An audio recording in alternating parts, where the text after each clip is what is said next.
તમે અહીંયા જોઈ રહ્યા છો સુઈંગ મશીન ઓપરેટર. સુઈંગ મશીન ઓપરેટરમાં ટ્રેડમાં વપરાતા જુદા જુદા ટૂલ્સ એટલે સાધનો.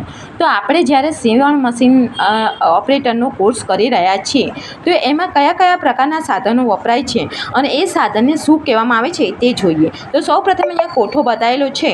એમાં સૌથી પહેલાં આવે છે મેજરિંગ ટૂલ્સ. અહીંયા તમે જુઓ છો મેજરિંગ ટૂલ્સ એટલે કે માપ લેવાના સાધનો. તેમાં મેજર ટેપ, ડમિંગ સ્ટેન્ડ, અરીસો અને ચાર્ટબુક. ઓકે, ત્યાર પછી માર્કિંગ ટૂલ્સ. માર્કિંગ એટલે કે નિશાન કરવા. તો નિશાનમાં કયા કયા સાધનો વપરાય એ રીતના સાધનોના નામ આપેલા છે અને એ દરેક સાધનને આપણે ઓળખતા આવડવું જોઈએ. કયા સાધનનો ઉપયોગ ક્યારે કરવો, ક્યાં કરવો તે ખબર હોવી જોઈએ. ત્યાર પછી કટિંગ ટૂલ્સ એટલે કે કટિંગ કરવા માટે. પેપર કટિંગ હોય કે કાપડ કટિંગ, એમાં એકલી કાતર નથી વપરાતી.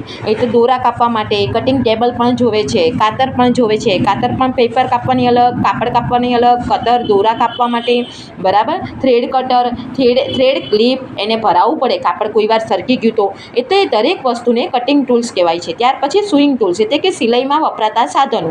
તો બોબિન કેસ, સોય, બરાબર, સ્ટીચ ઓપનર, આ બધી વસ્તુઓ હોવી જોઈએ.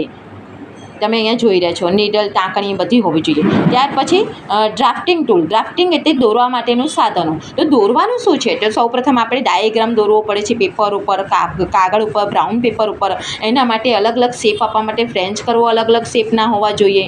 તમારી જોડે લે શેપર હોવા જોઈએ, બરાબર, લે શેપર હોવો જોઈએ, એલ સ્ક્વેર હોવું જોઈએ, ફૂટપટ્ટી હોવી જોઈએ, રબર, પેન્સિલ હોવા જોઈએ, ટેલર બધી દરેક વસ્તુઓ ડ્રાફ્ટિંગ માટે વપરાય છે.